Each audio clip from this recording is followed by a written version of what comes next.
हमने अपने आप पे बहुत बड़ा जुल्म किया है। और वो जुल्म क्या है कि हमने अपने अंतर जो प्रभु है उसे खो दिया है। और यही हमारी ज़िंदगी का ध्येय है कि जो हमारा जिस्म है, जो असली हरिमंदिर है, उसमें जो प्रभु बसता है उसे हम पा जाएं। गुरबानी में आया है कि कट में कट दिखलाए दे तो सतगुर पुरख सुजान। कि सतगुरु की तारीफ यही है कि वो ये जो हमारा हरिमंदिर है इसमें हमारी आत्मा का और परमात्मा का मिलाप करा देता है। और यही इंसानी ज़िंदगी का ध्येय भी है। सब संत महात्मा, सब ग्रंथ यही बताते हैं कि ये जो हमें मनुष्य जीवन मिला है ये बड़े भागों से मिलता है। और इसका जो मकसद है, जो ध्येय है, वो यही है कि हम अपने आप को जानें और प्रभु को पाएं। और हमारे मुर्शिद आदम हजूर बाबा सावन सिंह जी महाराज और हजूर नूर संत कृपाल सिंह जी महाराज भी हमें इसी बात का सबक देते रहे। तो जो ज़िंदगी है हमारी, ये बड़ी उचित एक प्रभु की देन है। और अगर हम इसे बड़ी गौर से देखें तो ये मालूम होता है कि जब हम आते हैं इस संसार में तो अकेले आते हैं, और जब जाते हैं तो अकेले जाते हैं। इस दुनिया का कोई पदार्थ, कोई दुनियावी आदमी, कोई दुनियावी रिश्तेदार हमारे साथ नहीं जाता। हमारे साथ अगर कोई हस्ती जाती है तो वो है हमारा गुरु, और कोई अगर लाफानी जावेदानी दौलत जाती है तो वो है नाम। तो इसलिए इस दुनिया में हमें इन दोनों का सहारा लेना है। और इसीलिए जो रूहानियत है, रूहानियत अगर शुरू से लेकर आखिर तक एक लफ्ज़ में हम बयान करना चाहें तो वो लफ्ज़ है गुरु। वो जो गुरु है वो जब इस जामे में होता है तो हमारे साथ बोलता है, हमारे दरमियान चलता है, फिरता है, हमसे बातें करता है। जब अंतर में उसके पहले दर्शन होते हैं, उसका दिव्य रूप के दर्शन होते हैं, तो गुरुदेव की फॉर्म में होता है। और आखिर में वही सतगुरु एक भरपूर फॉर्म में होता है, और वही शब्द गुरु कहते हैं। अब गुरु जो है इतनी बड़ी ताकत है कि उनका लफ्ज़ों में बयान करना बड़ा मुश्किल। जब हम इस संसार में हैं तो वो हमारे जैसा मनुष्य है, उसका जो है ज़ाहिरी आकार वो हमारे जैसा है। और यही खासियत है कि जब ये लोग आते हैं तो ये होते तो दो जहान के मालिक हैं, मगर जैसा कि हमारे हजूर पुरनूर फरमाया करते थे कि हम जिनसियत इश्क का खासा है। क्योंकि हमें गुनाहों से बचाकर, काम, क्रोध, लोभ, मोह, अहंकार की झंझटों से छुड़ाकर इन्हें अपने सूक्ष्म से सूक्ष्म, लतीफ़ लतीफ़ देश में ले जाना होता है। इसलिए ये हमारे साथ जब यहाँ रहते हैं तो प्रेम का रिश्ता कायम करते हैं। वो प्रेम जो है, जैसा कि सूफियों ने कहा है, वो गंदम के खाने से पैदा नहीं होता। वो जो इश्क है वो तो किसी ऐसी हस्ती से तल्लक से ही पैदा होता है कि वो खुद लाफानी है, जो खुद कभी नाश ना होने वाली है, जो अमर है, जो आज में थी, जो जुगाद में थी, जो अब भी है और जो हमेशा रहेगी। और जब भी ऐसी हस्तियाँ इस संसार में आती हैं तो उन्हें गुरु कहा जाता है। वो असल में इंसान नहीं होते, वो तो प्रभु खुद होता है। इंसानी चोला इसलिए पहनना पड़ता है क्योंकि हमें आकर बड़े महाराज जी हमारे मुर्शिद आजम बताया करते थे कि भाई हमें यहाँ आके इंसान ही समझा देता है, कोई इंसान से नीचे की जो दुनिया है उसमें तो कोई आके हमें नहीं समझाएगा। तो इसलिए उनके लफ्ज़ों में वो मल मूत्र का चोला पहन कर इस संसार में आता है। और कितनी बड़ी मेहरबानी है उसकी, कितनी नवाजिश है, कितना करम है कि दो जहान का मालिक जब इस संसार में आता है तो वो हमारे साथ बैठता है और इंसानी लेवल पे हमें ऐसा प्रतीत होता है कि ये हमारा मित्र है और ये भी उसी की देन है। वो हमसे बातें भी करता है, कोई सलाह मशवरा चाहिए वो भी देता है और हमें कहता भी वो दोस्त है, क्योंकि उसे तो पता है कि उसी के जो अंश हैं वो हम में है, क्योंकि वो तो प्रभु है, खुद है और हमारी आत्मा परमात्मा की अंश है। तो इस तरह से हमारे साथ राव रस्म भी पैदा हो जाती है। पहले जैसा कि सब संतों ने महात्माओं ने कहा है कि प्रेम जो है वो गुरु के दिल में उत्पन्न होता है और फिर जब उसकी शुआएं शिष्य के दिल पे जाके मार करती हैं तो वो रेशम के धागे से बंधा हुआ उनके चरणों में आ जाता है और जब उनके चरणों में वो आता है तो फिर उसे वो प्यार की दौलत से माला माल करता है। और ये प्यार की दौलत है कि जिसके ज़रिए से वो हमें ये जो कसीफ दुनिया है इससे आहिस्ता आहिस्ता पाक करके पवित्र करके लतीफ़ बनाकर रूहानी मंडलों में ले जाता है। तो ये उसकी देन है कि जब वो इंसानी जामे में होता है तो वो हमारा मित्र है, हमारा मीत है और सबसे बड़ा मीत वही है, क्योंकि अगर हम अपनी ज़िंदगी को देखें तो देखिए और दुनिया की कोई चीज़ हमारा साथ नहीं देती। गुरु ऐसी हस्ती है जो इस संसार में भी हमारा साथ देती है और अगले संसार में भी हमारा साथ देती है। दुनिया के जितने हमारे रिश्ते नाते हैं, दुनिया की जितनी हमारी जायदादें हैं, जितनी हमें दुनियावी ताकत मिली होती है, उन पे हम गर्व तो करते हैं, मगर अगर हम गौर से देखें तो उनमें से कोई हमारे साथ नहीं चलता। जब हमें इस संसार को छोड़ना पड़ता है तो सब चीज़ों से हमें छोड़ के जाना पड़ता है और हमें अकेला जाना पड़ता है। तो उस वक्त अगर कोई हमारे साथ चलता है तो हमारा गुरु चलता है।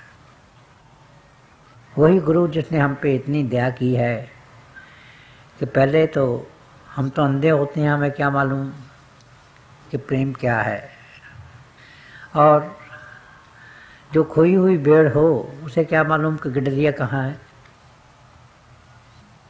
तो ये तो गडरिया को ही मालूम है कि उसकी खोई भेड़ें कहाँ हैं और वो उन्हें तलाश कर लेता है और फिर हमें अपने पास बुलाता है, हमें नामदान बख्श देता है।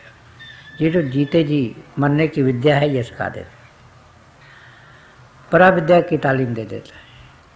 हम तो सब अपरा विद्या में फंसे हुए होते हैं। हमारे हजूर पुन्नूर फरमाया करते थे कि असली मानों में हम सब नास्तिक हैं और जो हम कहते हैं कि हम आस्तिक हैं तो आज तक हम यहीं तक हैं कि हम ज़बान से कहते हैं कि प्रभु है, प्रभु हमने देखा तो नहीं, प्रभु की हमने कभी एक झलक भी नहीं देखी, प्रभु देखना तो दरकिनार। तो यही गुरु है जो हमें नास्तिक से असली मानों में आस्तिक बनाता है।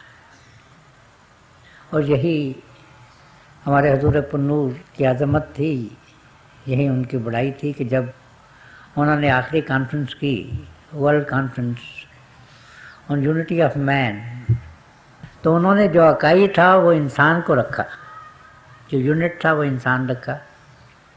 और इंसान भी वो इंसान जो प्रभु को दायरा माने और वो इंसान जो दायरा नहीं माने, क्योंकि उनकी नज़र में तो इंसान इंसान है, हर इंसान में आत्मा है। और उन्हें तो पता था कि हर इंसान जो है उसमें प्रभु की अंश है, इसलिए उन्होंने वो कॉन्फ्रेंस हर एक के लिए खुली रखी।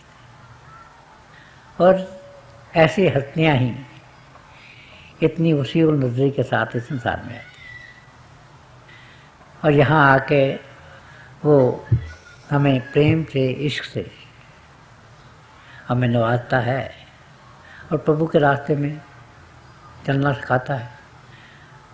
और इसी सिलसिले में वो हमें यह बताता है कि भाई अपने जीवन को सदाचारी बनाओ, कि हम जीवन को कैसे सदाचारी बना सकते हैं, काम, क्रोध, लोभ और अहंकार कैसे हमारे बस में आ सकते हैं। और जिस्मानी लेवल पे तो वो गुरु जो है प्रभु रूप होता है, वो हमारी इस तरह से सहायता करता है जब दुनिया के सब रिश्ते नाते टूट जाते हैं, उस वक्त भी वो हमारी सहायता करता है। हमारे बड़े हजूर फरमाया करते थे कि जब गुरु नाम देता है तो वो शिष्य के अंतर हो बैठता है और तब तक उसे नहीं छोड़ता जब तक कि वो उसे अपने निज धाम पहुँचा नहीं ले। और जब हम जीते जी मरना सीखते हैं अपने गुरु की दया से, उन्हीं के कर्म से, क्योंकि इसके लिए पहले तो वो हमारा एक बेस बनाता है, वो बेस है एथिकल लाइफ का, सदाचारी जीवन का। उसके बाद वो अपनी नजर कर्म की वहाँ से बूस्ट देता है, उभार देता है। और जब हम 9 द्वारों को छोड़ के 10वीं गली में आते, उससे ऊपर आते हैं, तो फिर उसका जो दिव्य स्वरूप है, जिसका प्रकाशमयी स्वरूप, वो हमें दिखाई देता है। और वहाँ गुरु को ही गुरुदेव कहा जाता है। और इसके बाद उसकी और ऊपर के मंडलों में जब हमें वो अपनी दया से ले जाता है तो ऊपर जाके गुरु रहा पर पूरे, सतगुरु रहा पर पूरे, उन्हें सतगुरु कहते हैं उसी हस्ती को, ऐसी हस्तियों को। और वहाँ वो शब्द स्वरूप होता है और आखिर में जाके वो हमारी आत्मा को शुद्ध करके काम, क्रोध, लोभ, मोह, अहंकार, मानव माया सबसे अलग करके पहले अपने में लीन करता है और आखिर में जाके प्रभु में लीन कर देता है। तो देखिए कितनी बड़ी बरकत हमें देता है हमारा गुरु। हम उसका शुक्राना कैसे कर सकते हैं? और हमारी ज़िंदगी की सबसे जो बड़ी खराबी है, सबसे जो बड़ा नुक्स है, वो यही है कि हम में शुक्राना करने का जो एलिमेंट है वो है ही नहीं, सिरे से ही गायब है। हम शुक्राना करना तो जानते नहीं। हम अगर अपने अपने जीवन पर नज़र डालें तो यही बात होगी कि हम जो हमें मिलता है, जो हम पे बख्शिश होती है, उसके लिए हम शुक्रगुजार कभी नहीं होते। हाँ, शिकायत ज़रूर करते हैं, शिकवे ज़रूर करते हैं। और हमारी ज़िंदगी जो है ये एक शिकवों का अंबार होकर रह जाती है। शिकायतों की बुचाट शुरू होती है तो ख़त्म ही नहीं होती। हम जो हमें मिल जाता है वो तो हम समझते हैं कि ये हमारा हक है। कभी हमने इस बात पे गौर नहीं किया कि जो मिला है ये किसी की देन है। और इसके बजाय कि हम दाता को याद करें, हम दात में उलझ के रह जाते हैं। और जो हमें दात मिलती है वो समझते हैं भाई ये तो हमारा हक है, हमने अपनी मेहनत से ये हासिल किया है। और जो नहीं मिलता उसके लिए शिकायत करते हैं, शुक्राना हम कभी नहीं करते। और अगर हम शुक्राना करना शुरू करते हैं जो हमें मिला है तो देखिए कितनी जल्दी तरक्की होती है परमार्थ के रास्ते में।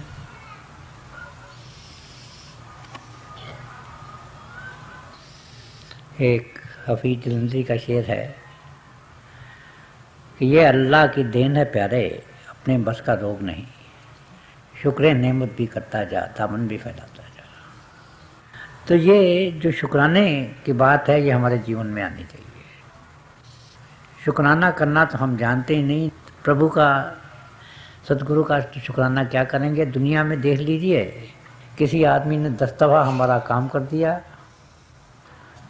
10 दफ़ा जो हमारे मन को चीज़ भाई वो उसने कह दी, तो हम खुश तो होते हैं, शुक्राना नहीं करते। मगर अगर एक बार कोई ऐसी बात कह दी उसने ये कर दी जो कि हमें सूट नहीं करती, तो देखिए कैसे हम शिकायत करती हैं, कैसे हम शिकवा करते हैं।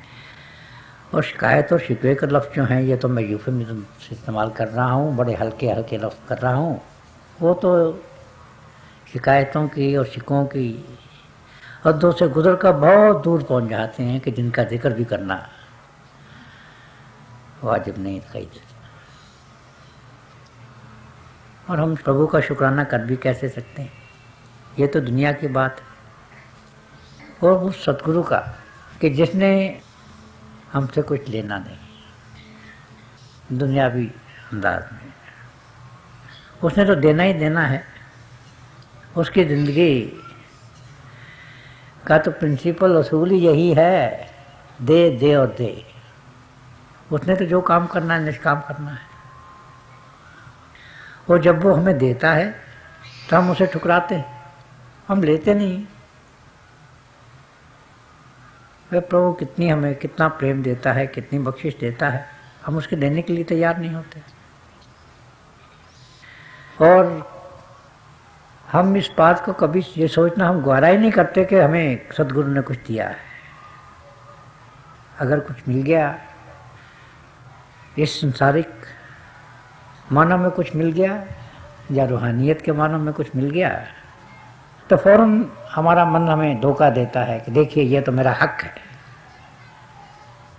इसके लिए तो मैंने इतना इस्तिक़लाल और सब्र से काम किया है, इतनी मेहनत की है, इतना परिश्रम किया है। हम ये कभी नहीं समझते कि वो बख्शिश है। क्योंकि अगर हम अपने गिरबान में मुंह डाल के देखें तो हमें पता चलेगा कि हमारी असली कीमत क्या है। और अगर हमारी कोई असली कीमत होती है तो वो तभी होती है जब गुरु की बख्शिश उसके साथ शामिल होती है। क्या कीमत है हमारे इस जिस्म की, क्या कीमत है हमारे इस जीवन की? कीमत तो उसी की है ना, लाल तो वही है कि जिसके साथ गुरु की बख्शिश है उसकी कीमत और बढ़ती चली जाती है, जो जो बख्शिश बढ़ती है। और हमारी कीमत असल में है ही, अगर बताएं कि हमारी कीमत क्या है तो हमारी कीमत है जितनी गुरु की बख्शिश है उतनी हमारी कीमत है। अपना तो इसमें कुछ नहीं। सोच लीजिए, मैं भी सोचता हूँ, आप भी सोचिए, हमने क्या खोया है, क्या पाया है इस जीवन में। कितने वर्ष बीत गए, तो जिंदगी बड़ी तेजी से बीत रही है। और अगर हम कुछ जायज़ा लें अपने सूदो ज़िया का कि हमें क्या फ़ायदा ज़िंदगी में हुआ है, क्या हमें नुकसान हुआ है, तो हमें डेबिट ही डेबिट साइड दिखाई देगी। और जो क्रेडिट है उस सबको अगर हम समेटना चाहें दो लफ्ज़ों में तो वो है बख्शिश सतगुरु की, बख्शिश मुर्शिद की। और बाकी तो हमारा सब डेबिट ही डेबिट है। ज़िंदगी हमारी की जितनी कीमत है वो सब सतगुरु की बख्शिश से है और सतगुरु की बख्शिश में है। नहीं तो हमारे जीवन की क्या कीमत है? जीवन की कीमत तो उसी की है ना कि जिस जीवन ने अपना देह जो है ज़िंदगी का उसको पा लिया है। और देह है आपके आपको जानने का और प्रभु को पाने का। देह है अमर होने का इस नाशवान दुनिया में। देह है इस फानी दुनिया में जावेदानी होने का, लाफानी होने का। और अगर हम जायज़ा लें तो जितना क्रेडिट है वो सब कर्म मुर्शिद के तहत आ जाता है। और देखिए बाकी तो सब हमारा डेबिट ही डेबिट है, क्रेडिट है ही कोई नहीं। हमारी क्या वैल्यू है? हमारी जितनी कीमत है वो सब गुरु की बख्शिश। और इसीलिए हमें जो जो हमें बख्शिश मिलती है उसके लिए ग्रेटफुलनेस का एलिमेंट हमें चाहिए। उसके लिए हमें शुक्राना अदा करना चाहिए प्रभु का। और अगर हम प्रभु का शुक्राना अदा करेंगे तो प्रभु और हम पे दया करेगा। वो तो अपने साथ दौलत बेहिसाब लेके आता है, दौलत लाजवाब लेके आता है। वो तो कभी ना खत्म होने वाली दौलत लेके आता है। और वो जितनी बख्शिश लुटाता है उतनी और उसके पास बख्शिश होती है, उसे तो कुछ फर्क नहीं पड़ता। और वो अपनी जो बख्शिश की तरफ ही देखता जाता है, हमारे गुनाहों की तरफ नहीं देखता। और अगर हमारा सतगुरु, हमारा मुर्शिद कहीं हमारे जो अमाल है उनकी तरफ देखे तो हमारी ना इस संसार में जगह है ना अगले संसार में। हम तो गुनाहों से लिटरे हुए हैं। और ये जो रास्ता है रूहानियत का, ये सरासर बख्शिश का रास्ता। और जो बख्शिश है वही इश्क है। जितनी जितनी वो बख्शिश करता है उतना उतना हमें गुरु से इश्क होता है, उतना उतना गुरु से प्रेम होता है। और अगर हम उसका शुक्राना अदा करें तो हमारे हज़ूर नूर फरमाया करते थे, भाई लफ्ज़ों में तो शुक्राना हो नहीं सकता, क्योंकि ये जो दौलत है ये अल्फाज के दायरे से बहुत ऊपर, और इसका जो शुक्राना है वो तो अमल की सूरत में होना चाहिए। वो क्राइस्ट का कॉल दोहराया करते थे कि if you love me keep my commandments.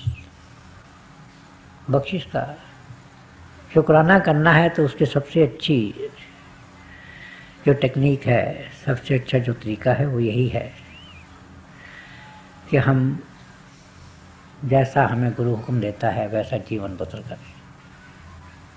हम उनके इरशादात के मुताबिक अपने जीवन को ढालें तो तभी हमारी इस रास्ते में तरक्की हो सकती है। और अगर ये शुक्राने का एलिमेंट हमारी दुनियावी ज़िंदगी में भी आ जाए तो देखिए हमारी जीवन कैसे पलटा खाता है, हमारा कायाकल्प हो जाएगा।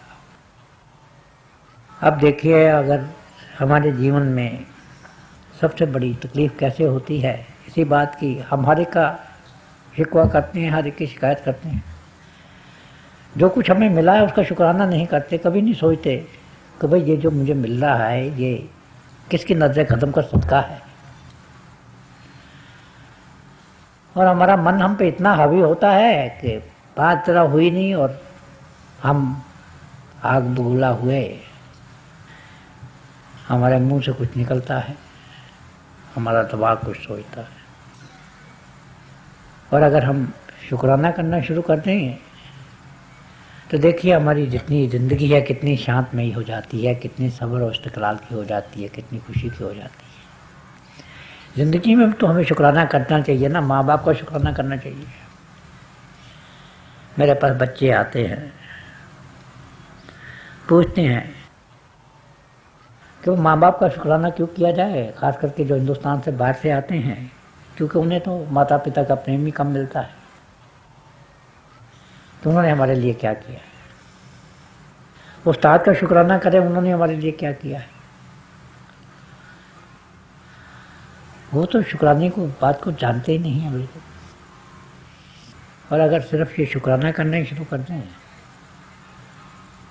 तो हमारी ज़िंदगी जो है वो जीवन जो हमारा है वो पलटा खा जाए। एक 2 वर्ष की बात है, मेरे पास एक अजीज़ आया अमेरिका से। तो यही सवाल हुआ क्योंकि जब मेरे पास बच्चे आते हैं तो मैं कहता हूँ भाई जब तुम अपने माँ बाप को चिट्ठी लिखो तो मेरा भी उन्हें सलाम लिख देना, मेरी तरफ से भी उन्हें मेरे रिकॉर्ड भेज देना। तो इनमें से बहुत सा का तल्लक ही नहीं होता। और मैंने एक दिन जब बात की कि भाई हमें माँ बाप का शुक्राना करना चाहिए तो एक बच्चा करना है, वो हमें क्या करते हैं, हम क्यों करें, मैं क्यों उन्हें चिट्ठी लिखूं। वो तो उन्होंने मेरी खबर नहीं पूछी इतने वर्ष से, मैं तो टकरे मारता रहा, मैं यहाँ आ गया, मैं तो जो कुछ बनाऊँ खुद ही बनाऊँ। तो मैंने उन्हें कहा अच्छा बेटा ऐसा करना, एक यहाँ और मेरे पास बाहर से हुए भाई थे, मैंने कहा आज रात को इसके पेट के ऊपर एक गड़ा बांध दो और घड़े को रेत से भर दो और ये जो संघ की ग्राउंड है इसमें सारी रात इसे घुमाओ, इसे सोने मत देना। सुबह मैं पूछूंगा कि इसकी माँ ने इसके लिए क्या किया था और उसे कैसे उसका शुक्राना करना चाहिए। ये बात जो उसने सुनी तो वो डर गया। रात को दूसरे दिन सुबह मुझे मिला तो पहली बात ये कहने लगा कि जी मैंने वो चिट्ठी अपने माँ बाप को लिख ली। मैंने कोई क्या हुआ, कहने लगा जी सारी रात तो मुझे नींद नहीं आई, मैंने ये समझा कि घड़ा देश का मेरे पेट पे बांध देंगे और जैसा आपने कहा है वो लट लेके सारा ये चक्कर लगाता रहेगा रात को। मैंने कहा माँ ने तुम्हें 9 महीने रखा है पेट में, तुम सारी जिंदगी में जो तुमने माँ ने किया है क्या उसका तुम शुक्राना कर सकते? और इसी तरह बाप कितनी अपनी जो है अपने आराम को, अपनी ज़रूरतें उनको बच्चों के लिए किस हद तक वो सेक्रीफाइस करता है। इसी तरह से और भी हमारे जीवन में बहुत से ऐसे हैं जो हमें बहुत हद तक मदद करते हैं, मगर शुक्राने का एलिमेंट ना होने की वजह से हम उनका भी शुक्राना नहीं करते। और अगर दुनियावी ज़िंदगी में हम शुक्राना अदा करना शुरू कर दें तो ये संसारिक जीवन हमारा बदल जाए। और ये जो संसारिक हमें मदद दी जाती है, हमारे लिए कुर्बानी की जाती है, इसका तो फिर हम किसी हद तक रीपे से कर सकते हैं, लौटा सकते हैं, मगर गुरु की जो बख्शिश है उसे तो हम किसी सूरत से लौटा नहीं सकते। गुरु तो जो करता है वो हमें अपनी बख्शिश बेहिसाब से ही नवाजता चला जाता है। हम गुरु का क्या कर सकते हैं, कैसे हम रीपे कर सकते हैं, कैसे लौटा सकते हैं उसकी बख्शिश? तो यही हमारे जीवन में एक बहुत बड़ा घाटा है कि हम शुक्राना अदा करना नहीं जानते। तो आइए, जो हो चुका वो तो हो चुका, आज से ये जो शुक्राने का अंग है हम इसे अपने जीवन में धारण करेंगे। दुनियावी जीवन में भी और दुनियावी से बहुत ज़्यादा रूहानी जीवन है, क्योंकि अगर ये एक अंग हम में आ गया तो उससे बहुत बरकतें आ जाती हैं। क्योंकि जब शुक्राना करेंगे तो नम्रता खुद ब खुद आ जाएगी। जब हम किसी के रहीने मिन्नत होते हैं तो हमारा सर झुकता है, तो तभी किसी के रहीने मन्नत होते हैं ना। शुक्राना करते हैं तो पहले तो हमारा सर झुकता है कि हाँ भी हम पे नेकी की है। हमें जो हमारी है, जो कि सबसे बड़ी मुश्किल है हमारे लिए, जिसे कंट्रोल करना, जिस पे फतेह पाना। जब किसी का शुक्राना करेंगे तो हमें जो हमारी कम होगी, हमें नम्रता है। और जब नम्रता आएगी तो नम्रता के साथ बाकी भी जो प्रभु की बरकतें हैं वो धीरे धीरे हमें आना शुरू हो जाएगी। तो आइए आज हम यही सब मिलके इन 2 महापुरुषों से, जिनका मैंने जिक्र किया है, उनसे पहले जितने भी महापुरुष आए हैं, वली औला आए हैं, गुरु साहिबान आए हैं, ऋषि मुनि आए हैं, सबसे यही प्रार्थना करें कि वो हमें ये तौफीक बख्शें, ये बल बख्शें, ये ताकत दें कि हम अपने जीवन में शुक्राने की जो नेमत है इससे पूरा पूरा फ़ायदा उठाएं। ये भी शुक्राना करने की जो ताकत है, ये भी देन है किसी मुर्शिद कामिल की। ये भी उसी की सौगात है। और हम में से हर एक ने इन 2 महान हस्तियाँ की अज़मत को, उनकी ग्रेटनेस को प्रत्यक्ष में खुद देखा है। कितनी बख्शिश की है उन्होंने और कितनी बख्शिश कर रहे हैं। हम जो आज सब बच्चे उनकी याद में बैठे हैं, ये भी उन्हीं की बख्शिश से बेहिसाब का एक प्रूफ है यहाँ। तो यही हमें उनसे प्रार्थना करनी चाहिए कि वो हमें ये ताकत दें कि हम ज़िंदगी में उनका शुक्राना करें, बल्कि हर एक सांस के साथ हम उनका शुक्राना करें। मेरा एक शेर है कि नफस नफस मुझे लाजिम है शुक्र का सजदा, कि मेरे दोस्त का एहसान है ज़िंदगी में। तो शुक्राने के साथ नम्रता भी आएगी, और जब नम्रता आएगी तो बाकी भी प्रभु की खूबियाँ सारी के सारी आएगी। क्योंकि नम्रता प्रभु की देन है, और अगर प्रभु हमें नम्रता दे दे तो बाकी खूबियाँ जो धीरे धीरे हमें सब आ जाती हैं। तो यही मैं इन दो महापुरुषों के चरणों में प्रार्थना करता हूँ कि वो हमें आए के दिन यही दौलत बख्शें कि हम हर लम्हा हर घड़ी उनका शुक्राना अदा कर सकें। और शुक्राने में नम्रता है, और नम्रता के साथ साथ उसकी याद है। शुक्राना जब हम किसी का करते हैं तो उसे याद करते हैं, और अगर हर लम्हा हर घड़ी उसकी याद रहेगी तो फिर सत्संग हो जाएगा। सत्संग है ना, जो सत्य का संग है, जब उसी की याद होगी हर लम्हा हर घड़ी, तो जितना वक्त उनकी याद में गुजरेगा वही सत्संग के लम्हे। उसी में वो जो आज सच जुगाड़ सच है, अभी सच होती भी सच, उसी में हम आहिस्ता आहिस्ता खो जाएंगे। और ये जो जात होती है प्रभु की, यही जब बढ़ती है तो हमारा दिल लावे की तरह से पिघलता है, और पिघल कर आंखों में वो मोतियों की सूरत में नमूदार होता है। और ये अपनी अपनी स्टेज की बात है कि इब्तदाई मंजिलों में तो वो मोतियों के हार बन के बाहर आ जाता है, और जब हम रूहानी मंजिलों पे तरक्की कर लेते हैं कुछ, तो फिर वो आंसू जो हैं वो पलकों तक तो आते हैं, पलकों पर नहीं आते।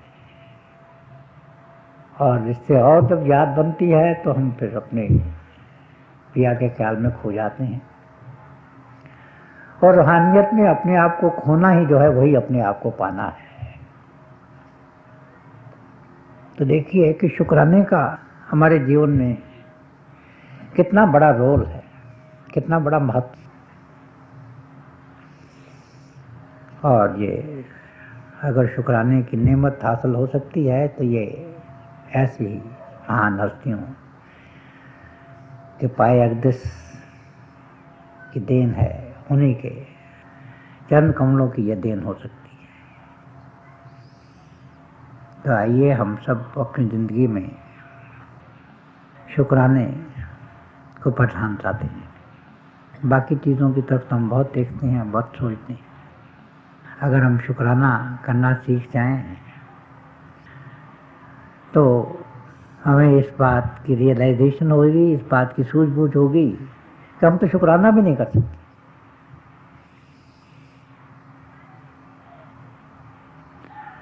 और शुक्राने करने का सबसे जो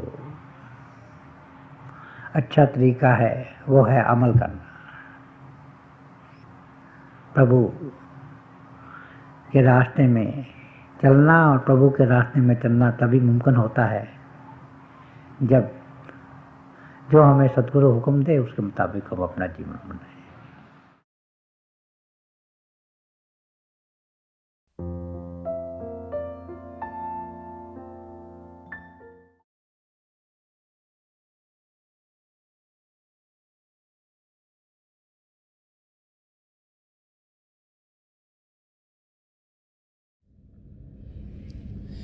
प्यारे भाई और बहनों, अभी हम सब दयाल संदर्शन सिंह जी महाराज की दिव्य वाणी सुन रहे थे।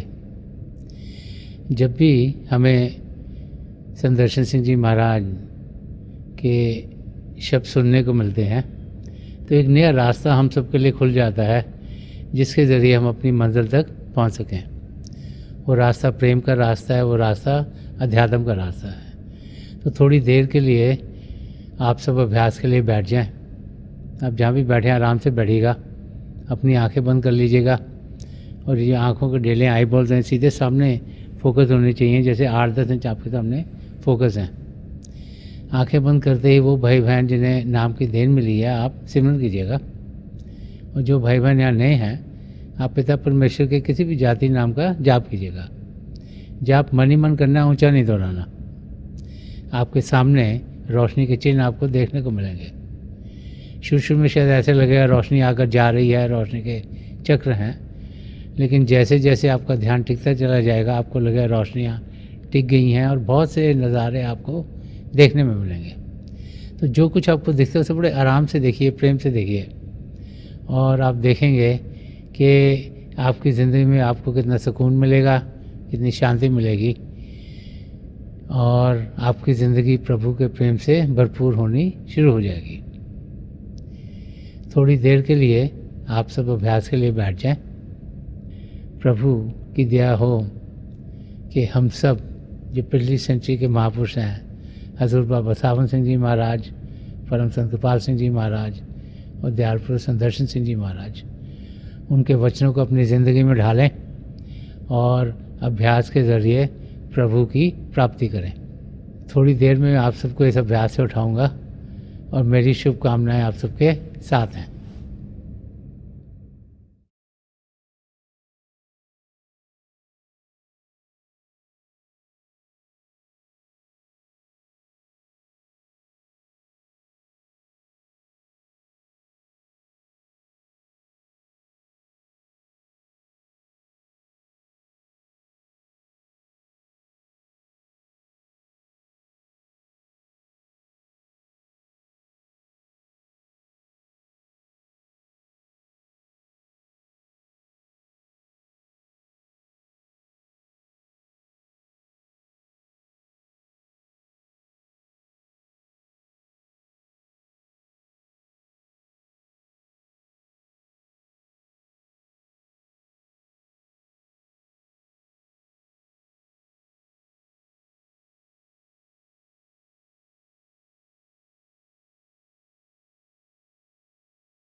छोड़ दीजिए जी।